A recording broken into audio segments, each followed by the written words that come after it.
Hola, buenas tardes. Antes que nada, de corazón,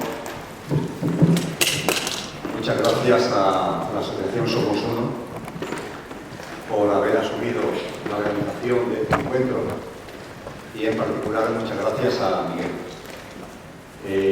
Ya hizo posible la asociación y Miguel el encuentro que tuvimos en Málaga, muy cerca de aquí, en la Facultad de Ingenieros de Telecomunicaciones, creo que fue en septiembre del año pasado, y ahora nuevamente pues compartimos este encuentro y me encuentro muy feliz de estar nuevamente en esta tierra y con vosotros y con vosotros. Como ya ha comentado muy bien Miguel, el formato va a ser preguntas que habéis hecho y que voy a quizás alguno o alguna o varios conozcáis que hay un programa en televisión que tiene precisamente este formato. Hay una televisión en internet que se llama recuerda.tv, donde desde el mes de febrero vengo haciendo dos programas al mes, respondiendo a preguntas de la gente. La primera temporada la cerraremos en julio. Y ahí podéis encontrar, entrando en Recuerda TV, podéis encontrar una ventanita, bajando un poquito de la web, que pone preguntas Carrillo Carrillo, y ahí están todos los programas que se han emitido hasta ahora, que si mi memoria no falla han sido 9. Todavía faltan 3 más por emitir a finales de julio y durante el mes de julio. Y este formato es un formato que desde el corazón me resulta muy atractivo. Y me congratulo de que la organización haya elegido este formato, el de responder vuestras preguntas. Eso sí, con una gran ventaja, y es que en esa televisión lo que tengo es una gran sala solamente con una cámara delante. La cámara y yo, ya está. Porque el equipo que lo hace, la persona que va transmitiendo las preguntas, están en una habitación contigua. Yo estoy solo por completo. Y de hecho no hay nada alrededor, aunque si veis la televisión veréis que hay una enorme biblioteca detrás mía. Eso es puramente una falacia. Lo que hay es una pared verde donde los montadores proyectan lo que les da la gana y mira por dónde lado por proyectar una enorme biblioteca. Y me paso, grabo 2 programas, cada uno dura 1 hora y cada vez que voy grabo 2 programas. Me paso 2 horas hablando a una cámara. Y la verdad es que se agradece de corazón ahora hablar sin hablarle a personas además tan llenas de amor y tan entrañables.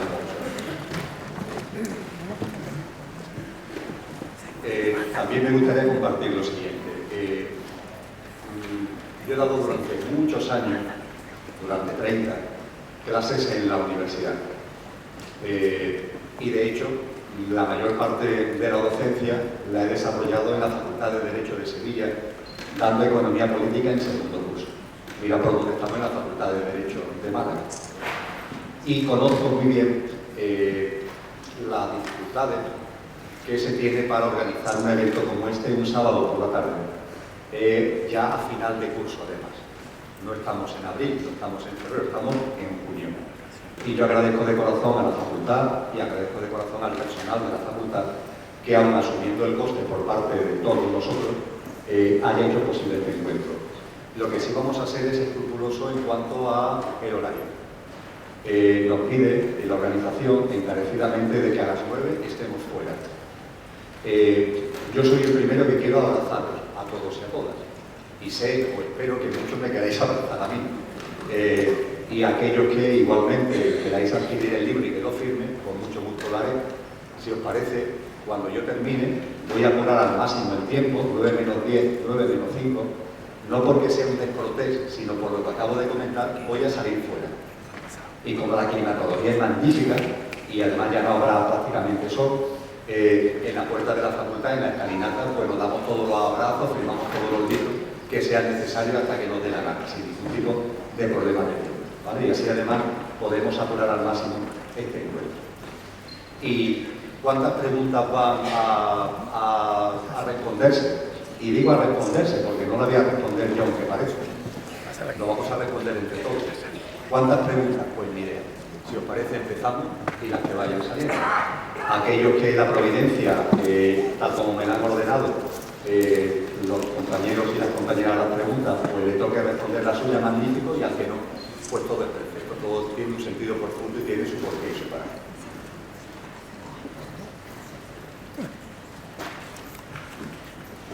Esta es cortina.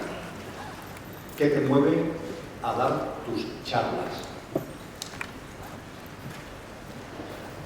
Es muy sencillo. Todos tenemos dones y talentos. Todos. Todos los seres humanos. Curiosamente, son muchas las personas que lo han olvidado, o que ni siquiera nunca lo han llegado a recordar, nunca lo han sabido en esta vida. Pero todos tenemos nuestros dones y talentos. Es muy curioso que esos dones y talentos suelen aparecer sobre todo al final de la vida, en el tramo final. Personas, por ejemplo, que han tenido una actividad laboral y que se han jubilado, o personas que no han tenido una actividad laboral pero que han tenido una dedicación muy fuerte a su familia y a las tareas domésticas, cuando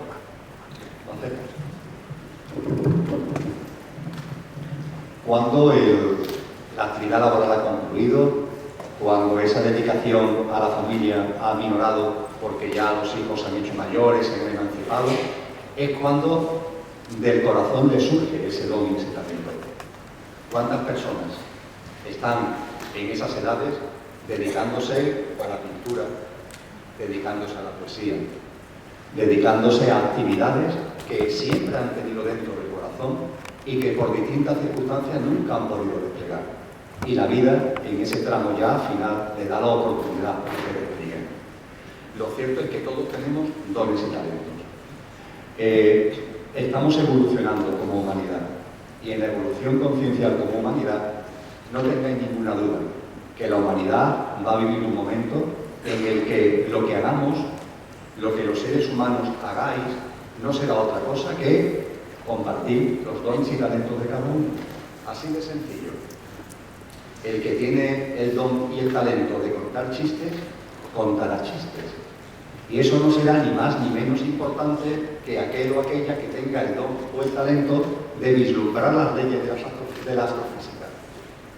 Son talentos, dones. En la sociedad actual se ignoran normalmente los dones y talentos de las personas. Se nos formatea, de hecho, para que olvidemos nuestros dones y talentos y nos dediquemos a un trabajo que en muchas ocasiones no tiene nada que ver con esos dones y talentos. Forma parte del momento conciencial y evolutivo de la humanidad el que eso nos empezamos a dar cuenta y, repito, cada vez más seres humanos, y esa humanidad que se está configurando va a consistir en el compartir los dones que cada uno tiene. La música, la pintura, el bricolaje, la elaboración de fórmulas sanadoras para los demás congéneres, etcétera, etcétera, etcétera. Pues bien, yo me hice esa pregunta en un momento determinado. ¿Cuál es mi don? ¿Cuál es mi talento? Y del corazón lo que sentí es que ando escasito de dones, pero tengo uno, o mejor dicho, yo creo que tengo uno. Y lo importante es que uno lo siente interiormente. Y el don que considero que tengo es el don introspección, comunicación. Y por eso lo he echado. Y como se trata de un don, no lo hago por obligación, ni por sacrificio, ni siquiera por ayudar a nadie. Lo hago porque lo gozo. ¿Qué es lo que le pasa a los dones? Eso distingue un talento o un don de cualquier otra actividad, que no tiene esfuerzo. Un don nunca requiere esfuerzo, nunca requiere, entre comillas, trabajo a la antigua usanza. No es un deber, no es una obligación, es una energía que se mueve desde dentro, es algo que surge desde el interior. Hay personas que tienen un talento, hay personas que tienen muchos dones y talentos, y todos identifican todos estos dones, todos estos talentos, capacidades, habilidades, facultades que todos tenemos, porque fluyen de nosotros con entusiasmo, sin esfuerzo. De hecho, los dones y talentos son, en esta encarnación, la expresión más acabada de nuestra divinidad. Todo lo que el ser humano hace es divino, y los dones y talentos constituyen la expresión más acabada de esa divinidad. Vosotros, cada uno, tenéis vuestros dones y talentos. Modestamente considero que tengo el don y el talento de la introspección, y lo comparto. Porque esto es muy importante además. Los dones y talentos están para ponerlos en práctica y compartirlos. Son muchas las corrientes espirituales que de una forma u otra esto lo han plasmado a lo largo de la historia. Y muchos de los presentes recordaréis la célebre parábola de los talentos, que es una parábola de Cristo Jesús que, aprovechando curiosamente el nombre de una moneda romana que se llamaba talento, realiza una parábola maravillosa de personas que reciben unos talentos. En este caso son monedas, pero es preciosa la metáfora. Y hay uno de ellos que ese talento lo guarda bajo tierra y se lleva una bronca. Es muy difícil encontrar en el Nuevo Testamento pasajes de broncas, de enfado. Es muy difícil encontrar en pasajes y en parábolas de Jesús escenas de broncas y de enfado, pero ahí lo hay. Se lleva una reprimenda enorme el que guarda el talento bajo tierra. ¿Por qué? Porque los talentos no están para guardarlos. Como dice muy bien Cristo Jesús, la luz no está para ponerla bajo la cama, hay que ponerla arriba de la mesa. Y los dones y talentos que tenemos todos están para compartirlos, simplemente para compartirlos. Y en nuestra evolución conciencial, los dones y talentos cada vez van a tener una mayor importancia. Y en lugar de tener un sistema educativo que formatea, no educa, sino que formatea a la gente, vaciándolo de lo que son sus dones y talentos y metiéndole unos ficheros de una formación, entre comillas, que es la que necesita el sistema, pero no es la que necesitamos de corazón, todo esto va a ir siendo sustituido por unos nuevos paradigmas, por unas nuevas pautas de comportamiento, donde todos vamos a poner en práctica y compartir nuestros dones y talentos. Por tanto, yo estoy aquí con vosotras y con vosotros, como en tantas charlas, cantando una canción íntima, la canción que sale de mi corazón, una canción íntima, la canto, sin querer convencer a nadie, sin querer que nadie comparta lo que siento, sino simplemente por el gusto de cantar lo que sale de mi corazón.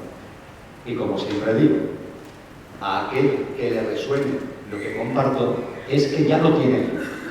Y el mérito no es mío, es que ya está. Y aquel que lo que comparto no le resuene, pues no pasa absolutamente nada. A la papelera de reciclaje y a su postura.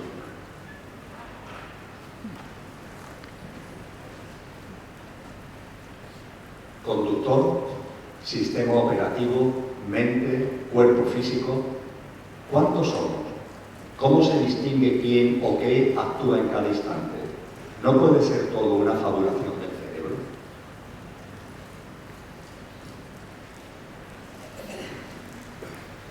Me gusta compartir, cuando se abordan cuestiones como la que se plantea en esta pregunta,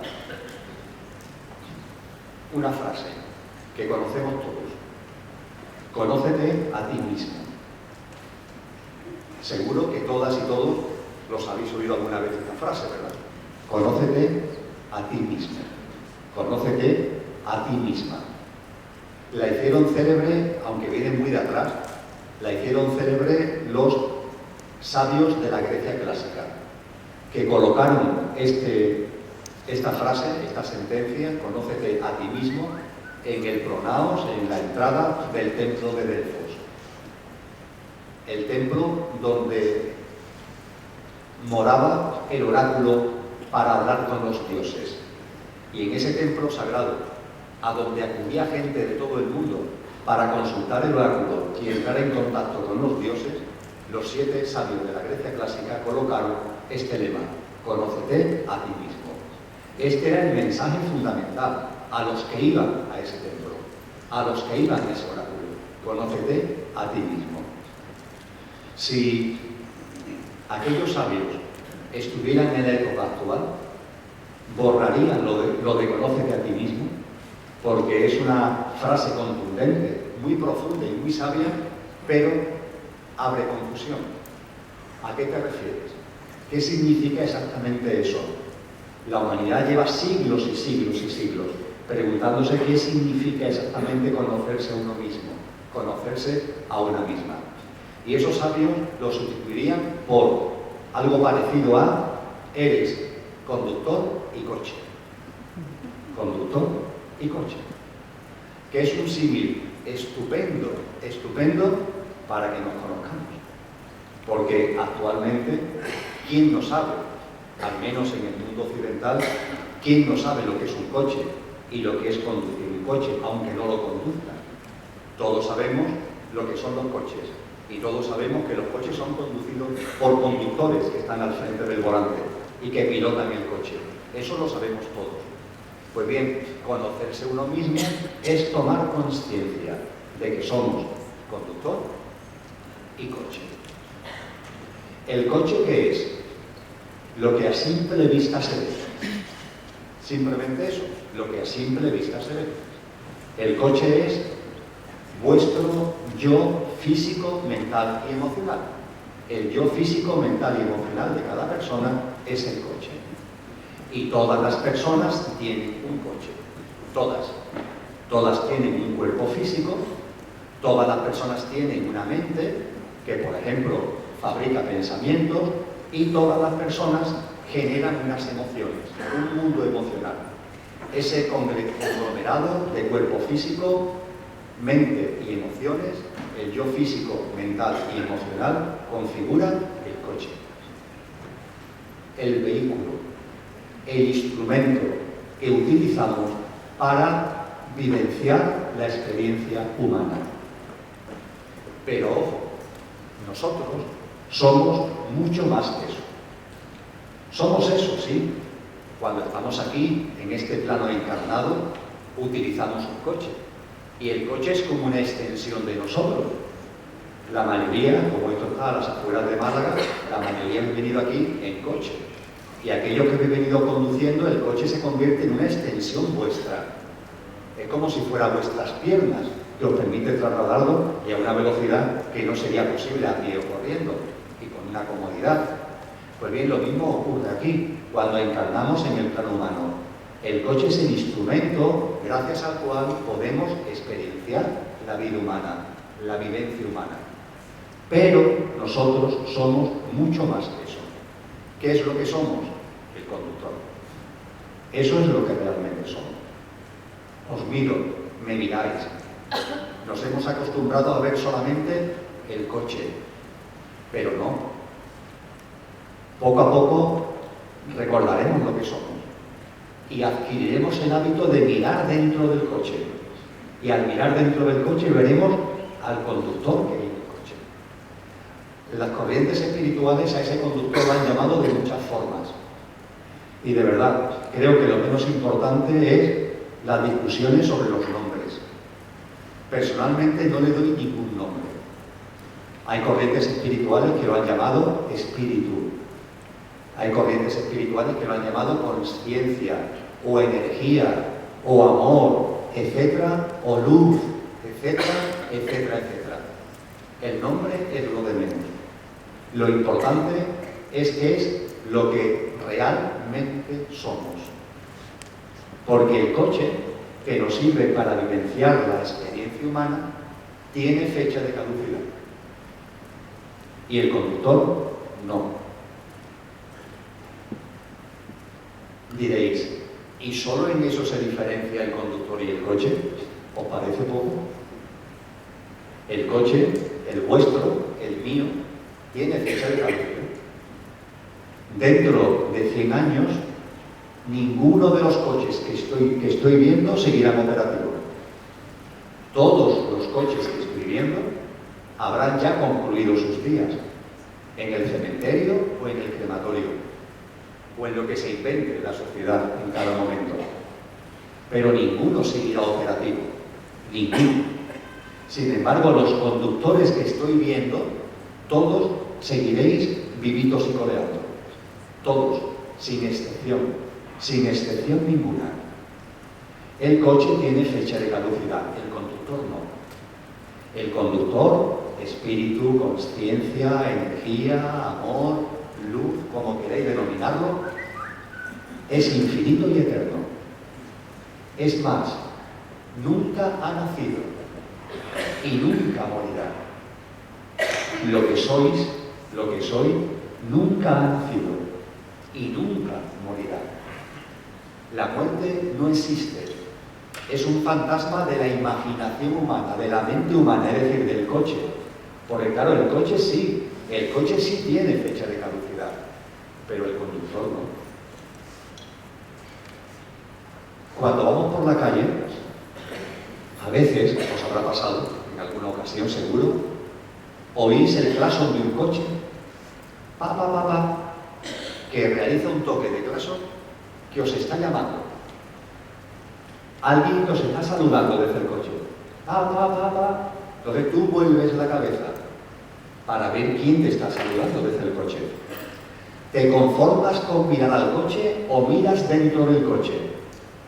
Miramos dentro del coche, ¿verdad? Puede ser que no esté saludando el conductor o el copiloto, que le ha dicho al conductor, mira, toca el claxon, que iba mi amigo no sé cuánto, mi amiga no sé qué, o el que va atrás, que le ha dicho lo mismo al conductor. Toca el claxon para saludarnos, nosotros giramos la cabeza, miramos hacia el coche, pero no nos conformamos con ver el coche, miramos dentro del coche. Pues bien, en nuestra vida cotidiana, ese hábito debería estar presente. No mirar a la gente como coche, sino viendo el coche, ir más adentro, percibir el conductor que hay ahí. Si eso se convirtiera en un hábito de vida, lo que denominamos muerte se diluiría, se desvanecería, y ya no hablaríamos de muerte. Hablaríamos de cualquier cosa, hablaríamos de la fecha de caducidad del coche, la expresión que se nos ocurriera, pero no de muerte, porque no hay muerte. Tú no te vas a morir nunca, nunca, es un imposible. El coche sí, pero el conductor no. Cuando el coche fallece, entre comillas, y va al cementerio o al crematorio, el conductor sale del coche. De la misma forma que vosotros habéis salido del coche que tenía aparcado ahí en el campo de la universidad. De la misma forma. Y el conductor sigue vivo. Para coger otro coche y encarnar de nuevo, o vete a saber para vivir experiencias en no sé qué plano. Pero el conductor sigue vivo. Si fuéramos capaces de adquirir el hábito de ver al otro, a la otra, a las personas, a los seres queridos, a los amigos y a nosotros mismos como coche y conductor, desaparecería el miedo a la muerte. Desaparecería el miedo a la muerte de cada uno y desaparecería ese miedo que es todavía más duro, que es el de la muerte de los seres queridos. Porque mucha gente me dice, niño, si yo no temo morir yo, pero sí temo la muerte de mis seres queridos. Por ejemplo, de mis hijos o de mi pareja. Pues bien, todo eso desaparecería. Quizás no desaparecería el dolor físico, humano, lógico, de la falta de la presencia física. Oye, mira que con esta persona yo me tomaba cervezas y ya, como se ha salido del coche, ya no puedo tomar cerveza porque el conductor no toma cerveza. Es el coche el que toma cerveza. El conductor no tiene un cuerpo para poder tomar cervezas.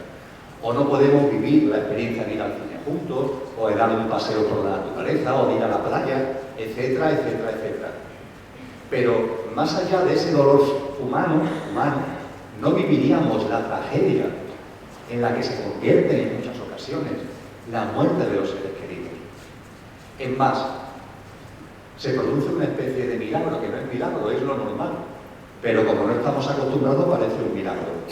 Y es que cuando has adquirido el hábito de ver el conductor, de sentir el conductor, de percibir el conductor que hay en el coche tuyo, de lo que te rodean y de tus seres queridos, cuando a esas personas que te rodean, cuando a ese ser querido le llega el momento de la fecha de caducidad del coche, tú sigues viendo al conductor.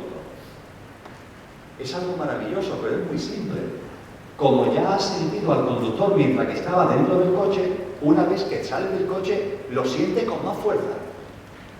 Es verdad que ya no tiene un cuerpo físico, pero lo percibes con más fuerza. Y aunque ese conductor, que es energía, consciencia, espíritu, amor, luz, como queramos llamarlo, transite al otro plano, en el otro plano sigue en conexión contigo. Porque realmente, como somos divinos, eternos e infinitos, somos también multidimensionales. y tenemos la capacidad de conectar multidimensionalmente. Y desde el otro plano podemos estar en conexión con los conductores que están aquí encarnados. Y los que han sido nuestros seres queridos, que ya dejan de ser nuestros seres queridos para convertirse en lo que son, en lo que somos, amor, energía, consciencia, espíritu, luz, siguen en conexión con nosotros. Y eso se percibe cuando has percibido al conductor mientras que estaba encarnado. Por tanto, de corazón a corazón, en vuestros seres queridos, mirar dentro del coche. Intentar percibir lo que hay dentro del coche. No os conforméis con su mundo físico, mental y emocional, que sí, que es perfecto, pero ir más allá, ir más allá. Esto es conocerse uno mismo. Reconocerse como conductor que ha encarnado en el Karma y que utiliza un coche, un yo físico, mental y emocional para experienciar la vivencia humana. Es así de sencillo. Está chupado. No tiene ningún secreto. Es de una enorme simplicidad. Y muchísima gente lo está recordando. Cuando no se recuerda, la gente se identifica con el coche. Y pasa sus días identificado con el coche. Bien. No pasa nada. Una vida, 2 vidas, 100 vidas, no pasa nada. Si el tiempo no existe. En libre albedrío, hártate de identificarte con el coche. Pero, eso sí, va a haber un momento en el que algo, por la vía de las experiencias, que es como se evoluciona, algo se va a encender en ti y te vas a empezar a dar cuenta de que eres más que el coche. Cuando la gente se identifica con el coche, y solo con el coche, y no se identifica con el conductor, y se olvida del conductor que es, ¿qué es lo que sucede? Que al coche le falta un mando consciente, porque el conductor está olvidado, está dormido. Y cuando el coche no tiene un mando consciente porque hemos olvidado el conductor que somos, el coche, que como en la cuestión que se ha planteado se apunta, tiene un sistema operativo que es la mente es el sistema operativo del coche, la mente activa automáticamente un piloto automático. Y sí, ya sé que me diréis, esos son los aviones, o los coches que ya empiezan a introducir piloto automático para aparcarlos, etcétera, etcétera. Pues no, nosotros también, cuando perdemos el mando consciente del coche, porque olvidamos lo que somos, el coche, a través de su sistema operativo, que es la mente, activa un piloto automático. El conductor está dormido, hay que activar un piloto automático. Ese piloto automático es lo que normalmente denominamos ego, el ego. El ego es el piloto automático que activa la mente, que es el sistema operativo del coche, cuando el conductor está dormido porque nos hemos olvidado de lo que somos. Hay gente que quiere pelearse con el ego, matar al ego. No, no mates al ego, te está haciendo un favor. Te permite desenvolverte por aquí cuando tú estás dormido porque has olvidado lo que eres. Te está haciendo un favor. Que quiere superar la experiencia del ego, por denominarlo de alguna forma, es muy simple, coge el volante. En cuanto que recuerdes lo que eres, en cuanto que te des cuenta de lo que realmente eres, del conductor que eres, el piloto automático se desactiva automáticamente. De la misma forma que se activa automáticamente, se desactiva automáticamente. Pero mientras que tú no tomes el mando consciente de tu vida, el coche va a ser guiado por el ego y no por el conductor, por el ego y no por el conductor. Y en la pregunta, que tiene muchos matices y muchas enjundias, dice, ¿cómo se diferencia? ¿Cómo se puede diferenciar entre los mensajes del ego y, por ejemplo, los mensajes del conductor? Es enormemente sencillo, enormemente sencillo. El conductor, en su infinitud, en su eternidad, en su divinidad pura, el coche también es divino, porque todo es divino, pero tiene fecha de caducidad. El conductor, siendo lo que es, no tiene miedo a nada. De verdad. Lo que sois, lo que soy, carece de miedo. No lo computa, no sabe lo que es el miedo. Pero ¿cómo vamos a tener miedo? ¿Miedo a qué? ¿Divinos? ¿Infinitos? ¿Eternos? ¿Miedo? ¿A qué le vamos a tener miedo? No nos puede pasar nada. Somos irrompibles, infinitos. El tiempo no existe para nosotros. Sí, ahora estamos aquí viviendo la experiencia humana, pero llevamos toda la eternidad viviendo experiencias y nos pasaremos la eternidad viviendo experiencias de una forma, de otra, en un contexto, en otro contexto, en una dimensión, en un plano. Pero no nos puede pasar nada. El conductor, lo que sois, no tiene miedo. Sin embargo, cuando nos olvidamos del conductor que somos y vivimos con el mando del ego, el ego sí tiene miedo. Es una diferencia crucial. El ego sí tiene miedo. ¿Por qué? Porque el coche, la mente, el ego, creado por la mente, generado por la mente, tiene fecha de caducidad.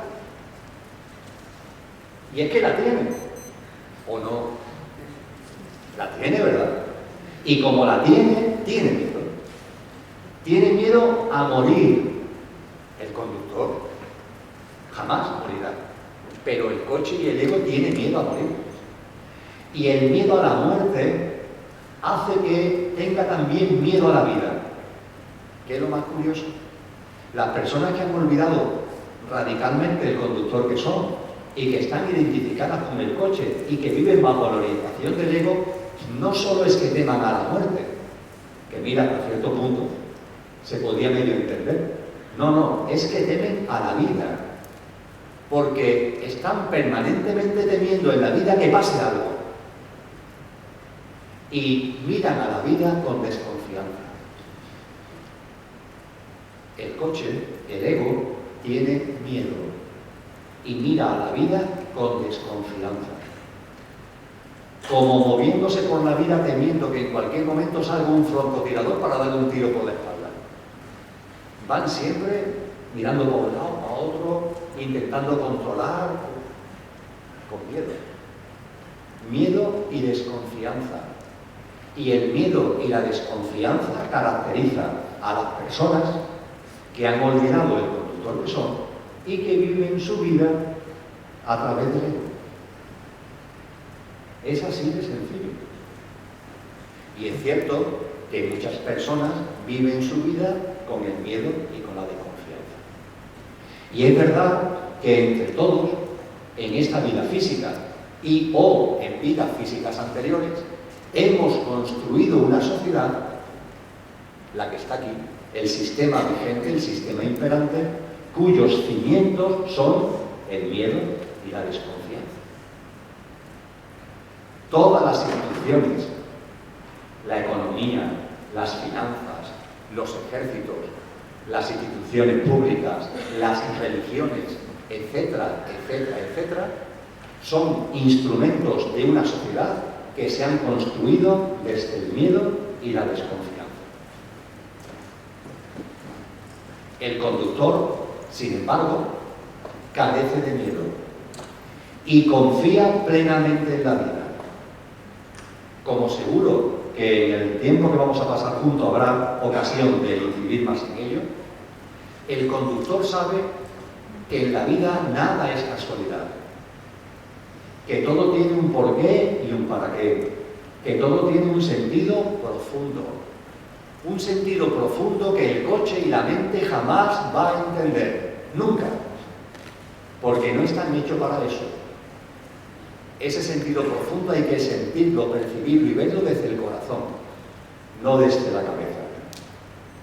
Es desde el corazón, desde donde el conductor que somos sabe, percibe que todo tiene su sentido. Tiene su sentido la alegría en la vida y tiene su sentido la tristeza. Tiene su sentido la salud y tiene su sentido la enfermedad. Tiene su sentido la compañía y tiene su sentido la soledad. Y las experiencias en la vida todas se viven igual, dando igual lo que diga la mente. El coche, en su miedo, en su desconfianza, está siempre: esto me gusta, esto no me gusta, esto está bien, esto está mal, esto tiene que ser así, esto tiene que ser así. El conductor no juzga, El conductor vive. Su única experiencia es ser un vividor, que es lo que somos, unos vividores. Gozar de la existencia, gozar de la vida, vivirla. Pegue o bese, es que da igual, porque todo tiene un sentido profundo. Con la mente nunca nos daremos cuenta. Identificado con el coche jamás lo percibiremos. Nos pasaremos la vida pensando en la vida, juzgando a la vida, etiquetando a la vida. Que si esto está bien, que si aquello está mal, que si esto tiene que ser de otra manera, que si esto hay que cambiarlo. Dedícate a vivir, hombre, vive. Si lo único que hacer es vivir. Y cuando lo haces, es cuando percibes que no es una teoría, sino una realidad. No es un tema del cerebro, sino una realidad. Que todo tiene un sentido profundo. La salud la tiene cuando la disfrutas. Y la enfermedad también. Y no rechaces la enfermedad. Y no rechaces la tristeza cuando llegue a tu vida. Vívela, saboréala. La mente no quiere saber nada de eso. Y no vive. Se le escapa una gran parte de la vida. Porque también la soledad, la tristeza, la enfermedad, etcétera, forman parte de la vida. Y tienen un porqué y un para qué. Tienen un sentido profundo en vuestra vida. Impulsan vuestro proceso de recuerdo, impulsan vuestro proceso conciencial y evolutivo. Tienen un sentido profundo. Todo encaja. Nada sobra ni falta. Y el coche eso no lo ve. No puede verlo, no está hecho para verlo.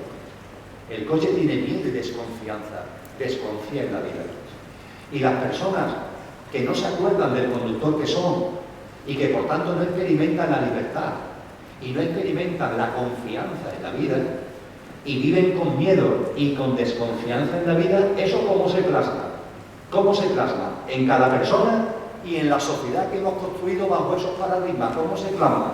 Es muy sencillo. Queremos protegernos como ser. Las personas que se identifican con el coche, que viven su vida bajo la influencia del ego, como tienen miedo y desconfianza, todo lo que hacen es buscar protección. Y el mejor ejemplo es el de las cebollas. El que más y el que menos sabe que las cebollas tienen muchas capas, ¿verdad? Bueno, pues bajo el influjo del ego, la gente se empeña, como tienen miedo y tienen desconfianza, en protegerse poniéndose encima muchas capas. ¿Esas capas cuáles son? Pues, por ejemplo, en la sociedad que hemos configurado y en la vida de mucha gente, la obsesión por tener, retener, acumular, atesorar y poseer. Bueno, el conductor de verdad que se pregunta a sí mismo, bueno, ¿y esta manía de la gente en tener, retener, acumular, atesorar y poseer, a qué se debe? Pero ¿por qué hay que tener nada? ¿Por qué hay que poseer nada? Vive, qué manía de poner a las cosas nombre, esto es mío, pero aquello es tuyo, esta tierra es mía y ahora el piso este es mío. Pero qué manía de poner a las cosas nombre. ¿Por qué tenemos esta obsesión por tener, por acumular, por poseer? ¿Por qué cuando se tiene uno se quiere dos? Cuando se tienen 200 se quieren 500, cuando se tienen 1000 se quieren 10.000, cuando se tiene 1 millón se quieren 5.000 millones, cuando se tienen 100.000 millones se quiere 1 billón. Es un callejón sin salida que no conduce a ninguna cosa sino a una vida llena de zozobra, llena de desasosiego y llena de sufrimiento. ¿Por qué esta manía de tener? ¿Por qué en lugar de escuchar al conductor, qué es lo que somos? Y ese conductor nos está diciendo continuamente lo que algunos seres humanos que han vivido como conductores, porque se han dado cuenta de lo que son, ya nos han dicho con claridad. Por ejemplo, Francisco de Asís. Necesito poco y lo poco que necesito, lo necesito poco. Eso es lo que dice el conductor para la vida humana. Necesito poco y lo poco que necesito, lo necesito poco. ¿Qué es lo que dice el coche, el ego, en su desconfianza, en su miedo, en su necesidad de protegerse? Necesito mucho y lo mucho que necesito, lo necesito mucho. Bueno, pues tú eliges. Ahí está el libre albedrío. Tú quieres vivir la vida creyendo que necesitas mucho y que lo mucho que necesitas lo necesitas mucho. Allá tú. Nadie te lo va a impedir. Y no pasa nada. Forma parte de tu proceso conciencial evolutivo. Te llevará a vivir experiencias que poco a poco, te irán haciendo ver lo real. Pero el conductor lo tiene clarísimo. Necesitamos muy poco. Y lo poco que necesitamos, lo necesitamos muy poco. Y el conductor sabe que aquello que poseemos nos posee. Esto es algo de un tremendo calado. En la manía de tener, retener, acumular, poseer y atesorar, no solamente poseemos cosas, también poseemos personas. Nos solemos relacionar con las personas queriéndolas poseer. La posesión no termina en los bienes materiales, llega también a la gente. Queremos poseer a personas. Sin embargo, el conductor sabe que en cuanto que tú dices que posees algo, ese algo te está poseyendo a ti. ¿Por qué? Porque te va a generar sufrimiento, te va a generar, por ejemplo, sentimiento de pérdida. En cuanto que se tiene algo, sea un bien material o sea una persona, inmediatamente, bajo la perspectiva del ego, aparece el sentimiento de pérdida. Es lo que ocurre, por ejemplo, en algo tan enormemente hermoso como el amor entre dos personas. Que en muchas ocasiones ese amor se ve contaminado por una necesidad de tener al otro. Y claro, como es que si tú lo tienes, ya empieza, bueno, sí, estamos enamorados, nos tenemos amor, pero ¿hasta cuándo? ¿Pero cómo que hasta cuándo? Vive el amor. No, es que puede ser que esto desaparezca, esto va a ser para siempre, no va a ser para siempre, vamos a hacer un proyecto en común para toda la vida. Uf, qué manía, tranquilidad. Vamos a relajarnos, vamos a respirar, vamos a vivir el momento, disfruta el momento. Con tanto lío en la cabeza, nunca se disfrutan las cosas más hermosas de la vida. Nos pasamos la vida queriendo cosas hermosas y rechazando las que llamamos negativas. Y cuando esas cosas hermosas las tenemos delante, ni siquiera las saboreamos porque también las llenamos de miedo y de desconfianza. Y es un círculo vicioso.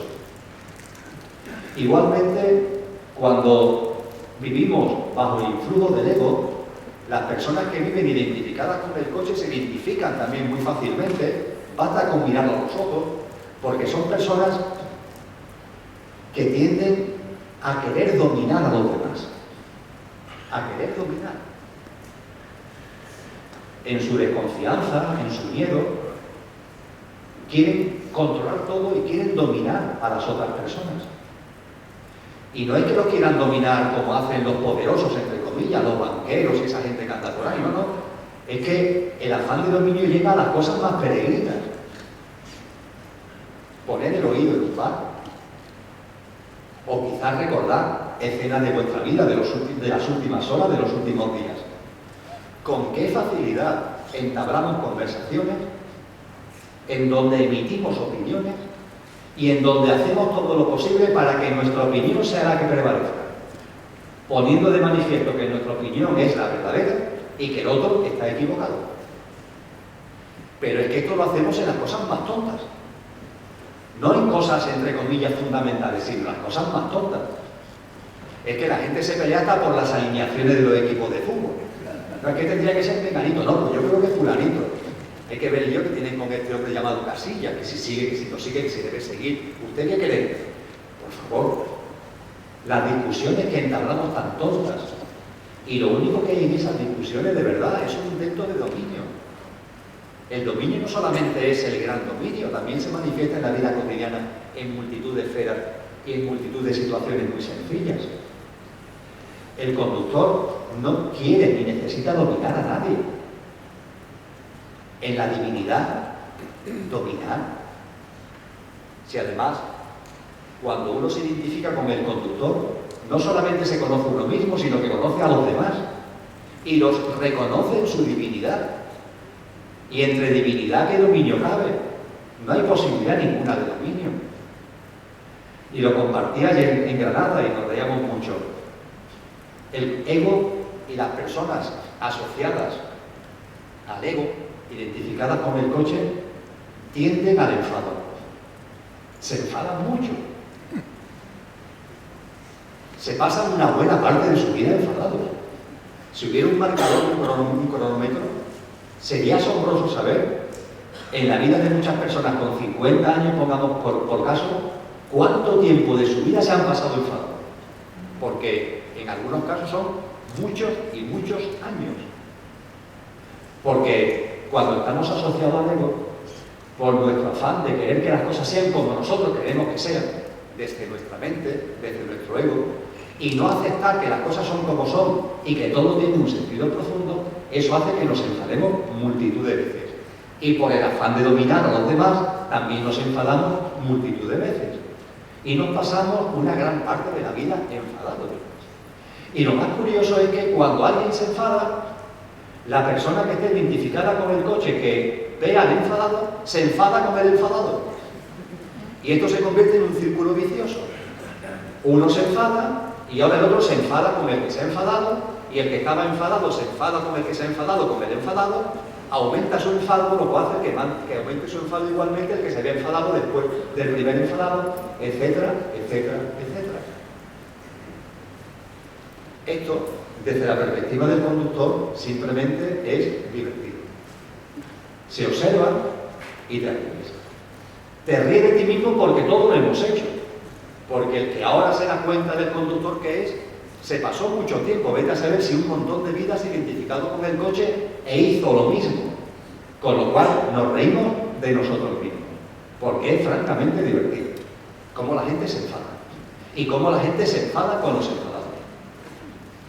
Ayer en Granada nos reíamos por el ejemplo que ponía, que lo desarrollo en el libro este de Sin Mente, de que un enfadado es como todos conocemos lo que son los infartos, ¿verdad? Sobre todo los infartos de corazón. Pues bien, el enfado es un infarto. No es un infarto de corazón, es un infarto de enfado. Y como conductores, que todos lo somos, cuando hay personas que identificadas con el coche y bajo el influjo del ego se enfadan, contemplarlo desde el corazón, como infartados de enfado. Están teniendo un infarto, punto. Un infarto de enfado. Y cuando una persona tiene un infarto, no nos enfadamos con ella. Intentamos echar una mano ante la persona que tiene un infarto. Si alguien en esta sala ahora le diera un infarto de corazón, ¿qué haríamos? ¿Nos enfadaríamos con esa persona? No. Diríamos lo famoso de ¿hay algún médico en la sala? Llamaríamos a urgencia y cada uno en la medida de lo que sepa y pueda le echaría una mano. Bueno, pues cuando alguien se enfada es exactamente igual. Es un infarto de enfado. Y es el colmo de la estupidez enfadarse con ella. Y cuando esa persona enfadada, cuando ese infartado de enfado empieza a lanzar por esa boquita lo que le está saliendo por el infarto y, por ejemplo, te insulta, no te lo tomes personalmente porque no tiene nada que ver contigo. Es que la gente es muy graciosa. Ahí está el enfadado el pobre con su infarto, empieza a lanzar por esa boquita insultos y los que están alrededor se ofenden por esos insultos. Pero vamos a ver, ¿qué tienen que ver esos insultos contigo? Es que me ha dicho no sé qué. Vamos a ver, es que está infartado. Y no, de su boca no salen otras cosas, pero no tienen nada que ver contigo. Y ojo, si te ha dicho no sé qué y tú te lo tomas personalmente, el que te está insultando eres tú a ti mismo. Y haría bien sentarte un ratito a ver por qué eso te ha afectado. Haría bien sentarte un ratito en silencio. Pero por favor, no te lo tomes personalmente. Es que no tiene que ver contigo. Esas descalificaciones, esas palabrotas, esos insultos que lanza el infartado de enfado, no tienen nada que ver contigo. En una sociedad consciente, donde no tuviéramos las instituciones que tenemos, sino otras más conscientes, en todos los hospitales, en todas las salas de urgencia de los hospitales, habría unidades para enfadados. Y cuando alguien se enfada, se llamaría al 061. Mire usted, aquí una persona enfadada. Se le llevaría a urgencia, se le daría atención médica y se le tranquilizaría. Venga, vuelve usted, hombre, ya se le ha quitado el infarto. Pero lo que es tremendo es lo que genera el enfadado. Que en su afán de dominio las cosas no le salen como quiere, se enfada y para colmo los que están a su alrededor se enfadan y esto es un lío, la verdad es que es un lío. Pero todo a su vez, contemplado desde el corazón, es muy sencillo. Igualmente, además de tener, retener, acumular, poseer, atesorar, además de este afán de dominio, además de enfadarse, las personas que viven asociadas al coche, identificadas con el coche y con el ego, siempre quieren competir. En ese afán de dominio siempre están compitiendo por las cosas más tontas. Oye, vamos, es que se cruza con otra persona por una acera estrecha y se compite a ver quién se va. Pues yo no me bajo. Pero ¿qué más te da? Bueno, es que yo voy por mi derecha. los coches vienen por allí, ¿sabes? Y esta persona si se baja no ve el coche y puede ser que se lo lleve por delante. En la ciudad pasa en Málaga, pasa en Sevilla, pasa en la mayoría de las calles de la ciudad de Andaluza, que hay el centro histórico, las calles son muy estrechas. Y no siempre, el ir por la derecha, tú vas por tu derecha y aquella persona no viene por su derecha. Y por tanto, en las reglas convencionales tendría que bajar esa persona. Pero es que resulta que los autobuses de transporte urbano vienen desde aquella dirección para acá. Con lo cual es que esa persona para bajarse se juega la vida porque no está viendo el flujo de la circulación. ¿Qué trabajo te cuesta a ti, aunque vayas por tu derecha, ceder el paso para que esa persona pase, ya que tú estás viendo el flujo de circulación? Pues no, yo no me bajo de la acera. Hasta en cosas como esta competimos. Cualquier juego, el más tonto, lo hemos convertido en una competición. No entendemos la actividad deportiva como no sea compitiendo. Y el que no compite contra otro, compite contra una máquina o contra el cronómetro. ¡Qué lío! Siempre compitiendo, permanentemente compitiendo. Desde el conductor no se compite. Las personas que se han identificado con lo que realmente son, comparten. No compiten, comparten. Se comparte, se es solidario y se coopera. El competir se ve sustituido por el compartir, la solidaridad y la cooperación. Y lo hace de forma natural. Y está todo el día compartiendo, siendo solidario y cooperando. Es tan sencillo. Genera tanta paz. Permite de instante en instante vivir de una manera tan apacible, tan llena de felicidad, en lugar del lío y del sufrimiento, del competir, dominar, enfadarte. Y estos son plasmaciones prácticas de haber recordado plenamente lo que eres o estar en el olvido de lo que eres. No son temas teológicos, no son temas teóricos, son plasmaciones prácticas. Y el que comparte, cuando se comparte de corazón, sin buscar contrapartida, comprueba otro milagro de la vida, y es que la vida siempre te da mucho más de lo que das. La vida siempre te da mucho más de lo que das. Cuando uno da, cuando uno comparte, ojo, sin buscar contrapartida, claro, de corazón, la vida siempre te da más. Yo diría que te da siempre el doble. Das 4, te da 8. Das 20, te da 40. Pero tienes que hacerlo lógicamente de corazón. No el banquero que está allí diciendo, ya me enteré del truco. Ahora voy a dar 40, pero porque así voy a recibir 80. No, así no vale. Tiene que ser de corazón. Y la vida te da siempre mucho más de lo que tú das. Y el secreto no es otro que compartir. Comparte. Y la vida siempre, confía en la vida. Es que como no confiamos en la vida, como la gente no confía en la vida, no se da cuenta de estos milagros, que es la vida misma. Yo digo algunas veces, oye, ¿por qué no experimentas confiar en la vida un mes?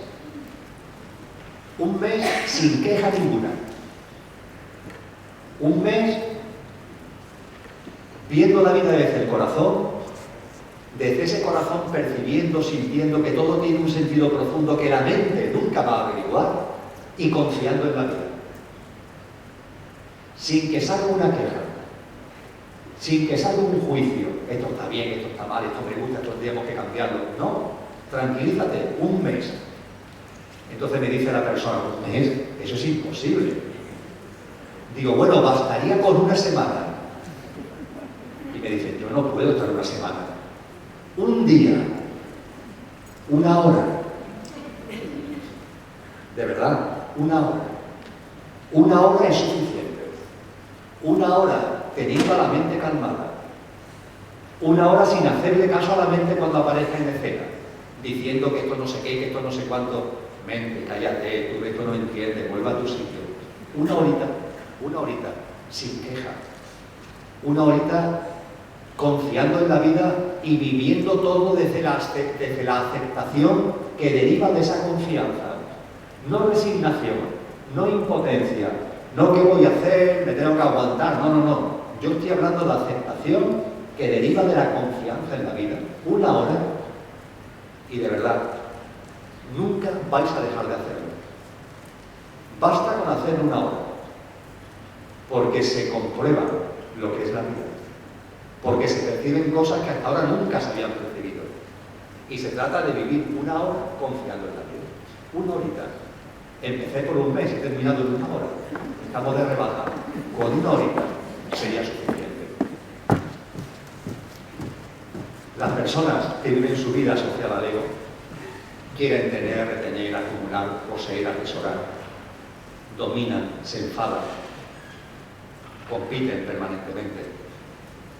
Quieren controlar. Fijaros, controlar la vida, pero qué estupidez, controlar. Se hacen seguros para todo. Cuando lo único que es seguro es que el coche va a palmarla después. Y tienen además una obsesión en crear problemas donde no los hay y hacer complicado lo que es muy sencillo. Es otra de las señas de identidad de las personas identificadas plenamente con el coche y viviendo bajo el influjo del ego. La enorme capacidad que tiene para crear problemas donde no los hay y para convertir en complicado lo que es muy sencillo.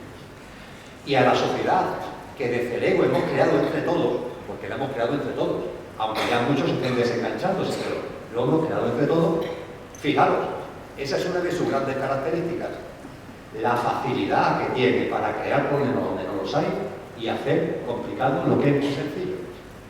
Se ve en todo, se ve en la economía, pero quizás la plataforma más maravillosa para enseñarnos esto es el mundo de la política. ¿Qué facilidad hay ahí, Dios mío, para crear problemas donde no los hay? Es que están inventando permanentemente problemas que no existen. Y qué facilidad igualmente, qué capacidad para convertir en complicado lo que es muy sencillo. Estas son características que identifican entre vivir asociado al coche y vivir como conductor. Y concluyo diciendo que si el coche tiene un sistema operativo que es la mente, el conductor que somos, lo que verdaderamente somos, tiene también un sistema operativo. Cuando hablo de sistema operativo sabéis lo que es, ¿verdad? El móvil tiene un sistema operativo, los ordenadores tienen un sistema operativo, ya nos hemos acostumbrado a términos como estos. Pues bien, si el sistema operativo del coche es la mente, el sistema operativo del conductor es consciencia. Consciencia. Y la conciencia es algo muy simple, es algo elemental, pero la hemos olvidado. Cuando recordamos el conductor que somos, aparece en su plenitud. ¿Qué es la consciencia? Permitid que os ponga un ejemplo, un símil. La consciencia es un espejo. Simplemente. La esencia de lo que somos, del conductor que somos, funciona, permitidme el símil, como un espejo. ¿Qué hace? Me estáis poniendo una cara como un espejo. ¿Qué es lo que hace un espejo? Es un símil muy claro, un espejo, todos sabemos lo que es un espejo, ¿no? ¿Qué hace un espejo? Refleja. Ya está. Salvo el de Blancanieves, el de la bruja de Blancanieves, mejor dicho, refleja. Todos tenéis espejos en casa, ¿verdad? Seguro que ninguno ha dicho nada nunca. Que cuando he venido para acá no ha dicho, oye, que no vais bien peinados.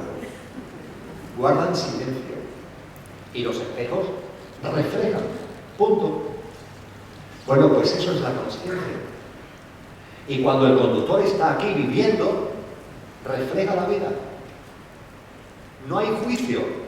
La vida es la vida. Besa, besa. Pega, pega. Salud, salud. Enfermedad, enfermedad. No hay juicio.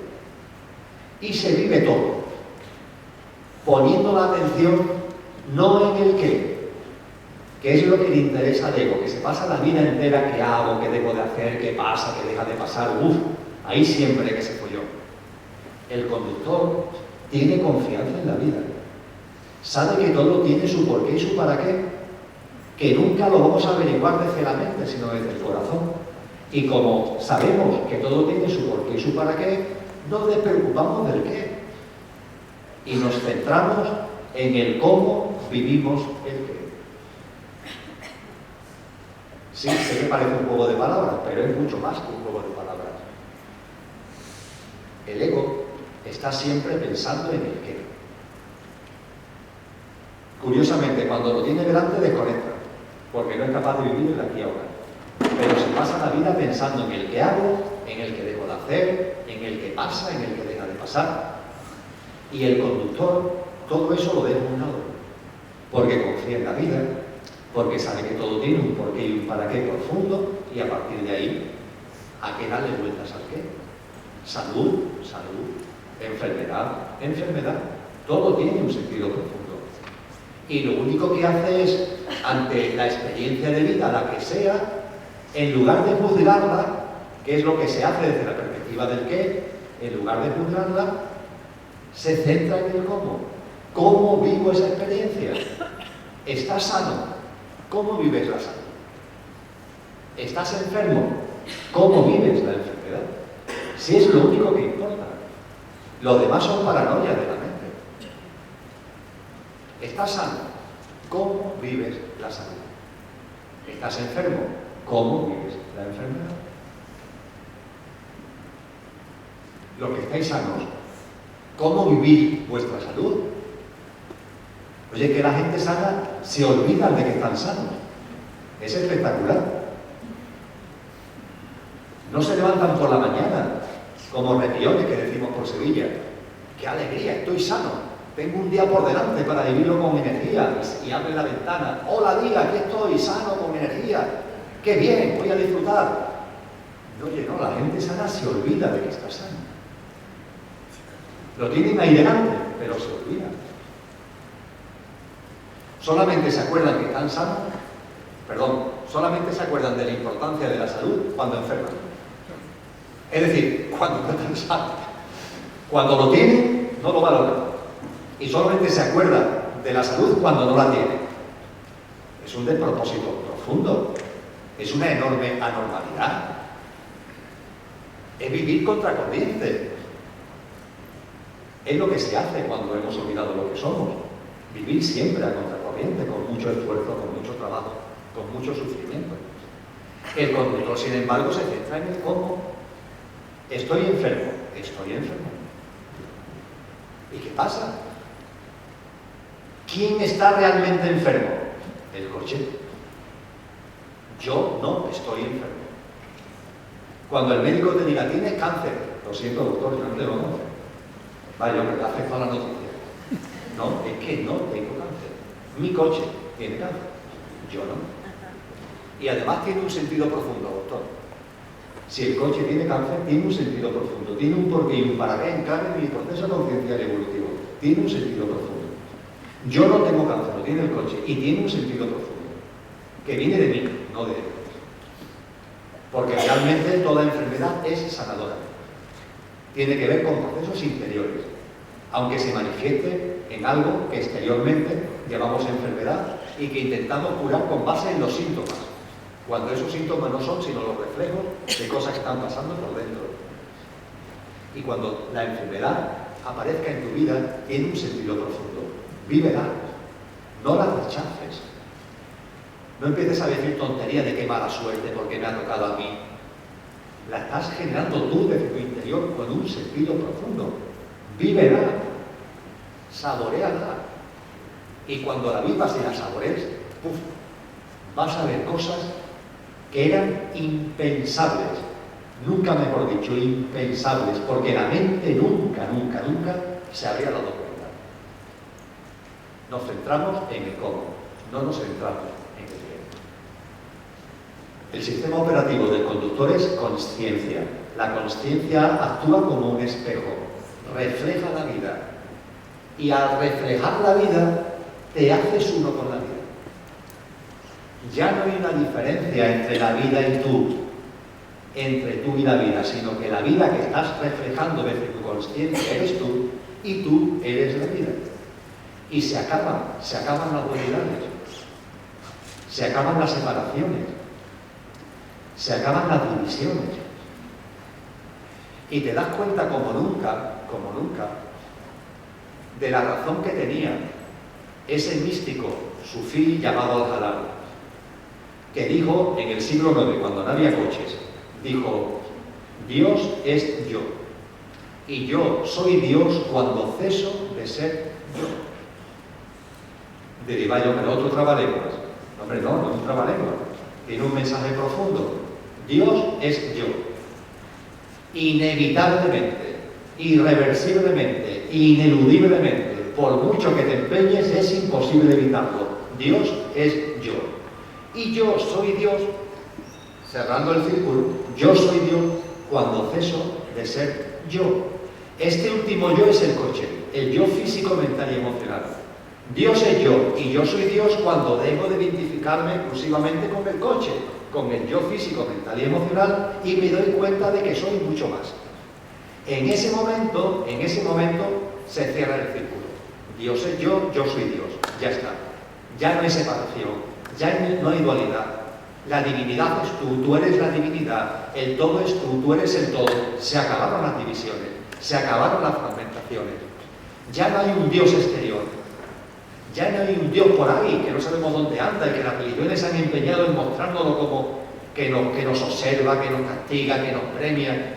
¿Dónde está ese Dios? ¿Dónde está ese Dios? Ese Dios en el que creen los creyentes. Y ese Dios que también comparten la misma visión los no creyentes. Los creyentes para creer en Él y los no creyentes para no creer en Él. Pero los dos ven a Dios igual, como algo o alguien que deberían dar no sabemos dónde. El creyente cree en Él y el no creyente no cree en Él, pero los dos tienen la misma visión. El Dios que está por ahí. ¿Cómo que el Dios que está por ahí?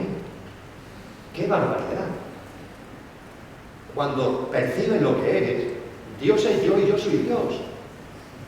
Y lo dejó dicho alguien mucho más cercano a nosotros, geográficamente me refiero, no en el tiempo, que fue Juan de Yepes, San Juan de la Cruz, doctor de la Iglesia, que en su poema dijo la amada en el amado transformada, y que cuando se le pidió, por favor, explícanos qué significa lo que escribe en poema, en su célebre carta de 1582 a Ana de Mercado y Peñalosa dijo: el más perfecto grado de perfección a que en esta vida se puede llegar, que es la transformación en Dios. Está en los altares, ¿eh? Es santo. No lo han acusado de herético, pero recuerdo la frase, está escrita de su puño y letra. El más perfecto grado de perfección, hace una redundancia adrede, el más perfecto grado de perfección a que en esta vida se puede llegar es la transformación en Dios. Subrayado, la transformación en Dios en esta vida. No te habla San Juan de la Cruz de otra vida, del más allá, no te dice en esta vida, la transformación en Dios. Porque en esta vida, efectivamente, podemos transformarnos en Dios porque es lo que somos. Dios no es una entidad separada de nosotros. Dios no es una creencia, es una vivencia. En Dios no se cree, Dios vive a través de mí, vive a través de vosotros. Dios es una experiencia, no es una creencia. Y esto se percibe cuando te das cuenta del conductor que eres. Se acaban las separaciones, se acaban las dualidades y explota la divinidad, explota el amor. Y ya tu vida entera es amor. No hay otra cosa que amor. Punto. No hay juicio, no hay etiqueta, no hay opiniones, no hay preferencia, no hay gustos. Vives. Te conviertes en un vividor. Vives. Y entonces hace realidad lo que dejó escrito otro padre de la Iglesia, otro doctor de la Iglesia, anterior, muy anterior a Juan de Yepes, Agustín de Hipona, San Agustín, que dijo aquello de ama y haz lo que te dé la gana. También siguen los altares, a pesar de haber dicho esto. Ama y haz lo que te dé la gana. Entendiendo por amar la transformación en tu divinidad. En cuanto que conectas con lo que eres, en cuanto que tu divinidad sale a flote, en cuanto que ese conductor que eres explota y se plasma en tu vida cotidiana, a partir de ahí, haz lo que te dé la gana. Y te olvidas de tanto el lío, que si las culpas, que si las cargas, que si los errores, que si los pecados, que si las equivocaciones. Y se vive.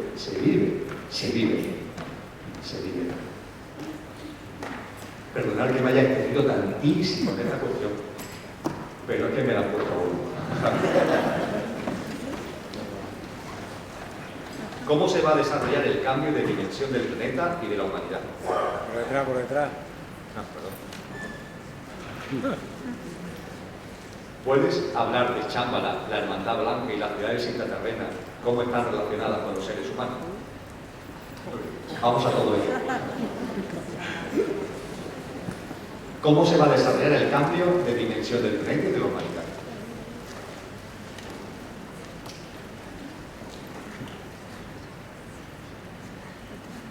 El cambio no existe. El cambio es una invención de la mente. No existe. El conductor sabe que lo que existe es evolución, que es muy distinto. El conductor sabe que todo es impermanente, salvo la divinidad que somos. Todo lo demás es impermanente. La impermanencia es una de las reglas del cosmos y de la vida de la gente y de la naturaleza y de la madre tierra. La impermanencia. Ahora es, ya no es. Ahora es así, ya no es así. De segundo en segundo, mejor dicho, de nonasegundo en nonasegundo, las cosas ya no son como eran. Por tanto, no hay nada que cambiar, porque todo es un cambio permanente. ¿Qué le pasa al ego? ¿Qué le pasa al coche? ¿Qué le pasa a la mente? Que esto no lo ve. No lo ve. Pero no, ¿cómo no se va a dar cuenta la mente de esto? No, la mente no se da cuenta de casi nada. La mente sirve para muchas cosas, pero para lo que sirve. Y se le escapan muchísimas cosas. La mente no puede entender jamás la vida. La gente se empeña en comprender la vida a través de la gafa de la mente, pero eso es imposible. Imposible. No sé si saldrá alguna pregunta, pero la mente, por ejemplo, todo lo ve torcido. Cuando nada está torcido. Yo pongo el ejemplo del lápiz que se mete en el vaso de agua, que se ve torcido, pero no está torcido. A eso le pasa cuando miramos la vida a través de la mente. Es como mirar el lápiz dentro de un vaso de agua, que parece estar torcido, pero no lo está. Está derecho. Y la vida está derecha, porque todo es exactamente como corresponde que sea. Eso la mente jamás lo va a entender.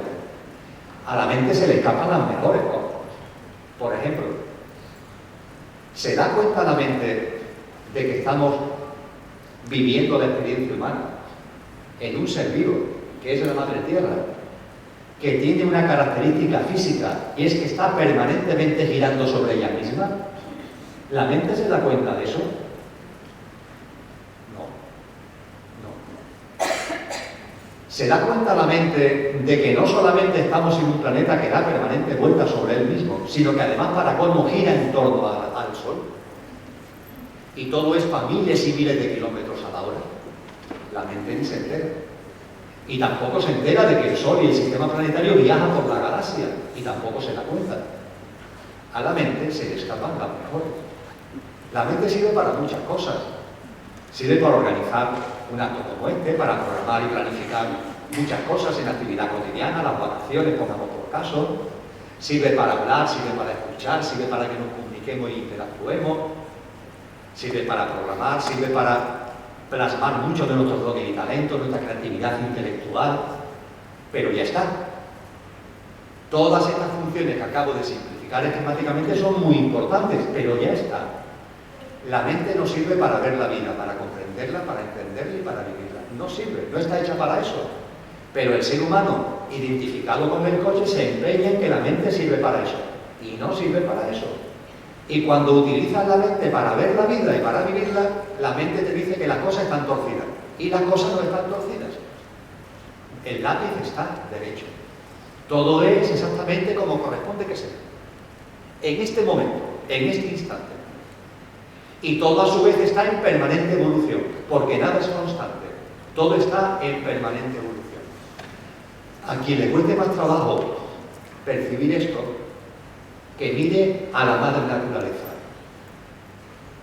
Porque la madre naturaleza es una plasmación evidentísima de esto. Se mira la naturaleza y está en permanente evolución. Pero en permanente es permanente. Cogemos cualquier paisaje, le hacemos una foto. Vamos a suponer que tenemos un zoom para acercarnos más o menos a las distintas partes de la foto. Pues bien, de segundo en segundo todo cambia. Porque esta mosca ya no está aquí, sino que está aquí. Porque esa hoja que estaba quieta se está cayendo. Porque esta ardilla que estaba aquí ha dado un salto. Etcétera, etcétera, etcétera. Porque el viento ha movido la hoja. Porque ha caído una gota de agua de lluvia. Porque el sol está permanentemente mutando y sus rayos no siempre tienen el mismo ángulo y por tanto la sombra se va moviendo a cada instante. Es una impermanencia completa. Es una impermanencia constante. Todo está en continua evolución y la madre naturaleza nos lo muestra de una forma pletórica. Y las estaciones del año, que quizás sean el ejemplo más vivo de esta evolución. Estamos todavía en primavera, no queda nada.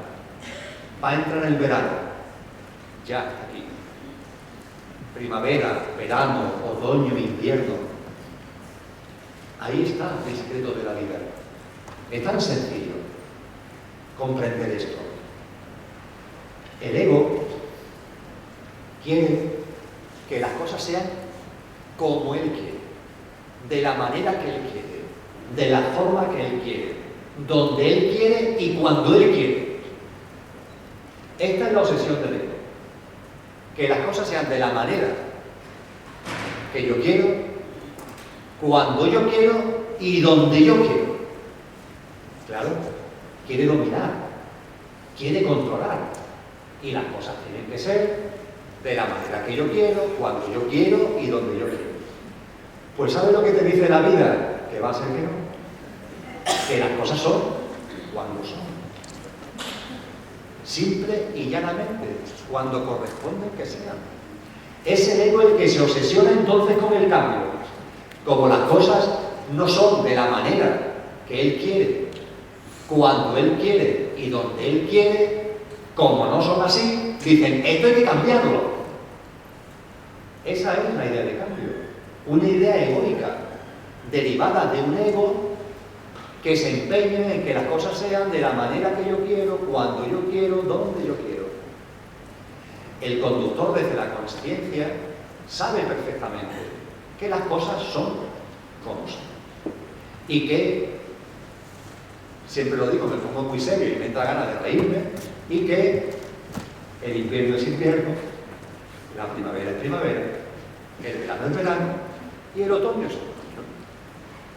Entonces, si tú el día 15 de diciembre quieres que florezcan las flores aquí en Málaga, pues va a ser que no. Va a ser que no. Aquí también lo tenéis, en Sevilla tenemos muchos naranjos y brota el azar, pero no el 15 de diciembre. Vamos, ya te puedes poner, darle la mayor retaíla al naranjo que no te hace ni caso. No brota el azar el 15 de diciembre. ¿Cuándo brota el azar? Cuando corresponde. Y tienes que esperarte a finales de febrero, principios de marzo, ya cuando la primavera se empieza a hacer presente para que brote el azar. Pero no, claro, el ego no. El ego tiene que ser de la manera que yo quiero, cuando yo quiero, donde yo quiero.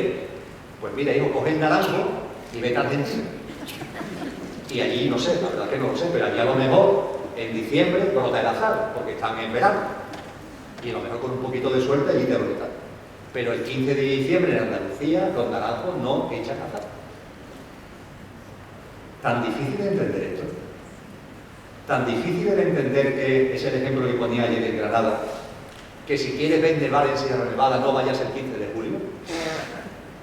No, pues que yo quiero que el 15 de julio, no tengo otra fecha de vacaciones, yo quiero que nieve. Pues va a ser que no. Si te hubieras venido en invierno, hubieras visto nieve hasta tarde. Pero ahora no hay nieve, no nieva. ¿Por qué? Porque las cosas no son como tú, en tu mirada egoica y estrecha, quieres que sean, sino como son. Esto es lo que no ve, esto es lo que no ve la mente, lo que no ve el ego. Y se inventa la noción de cambio, sin percibir de que todo está en evolución. Y se pierde lo mejor. Se pierde la experiencia también milagrosa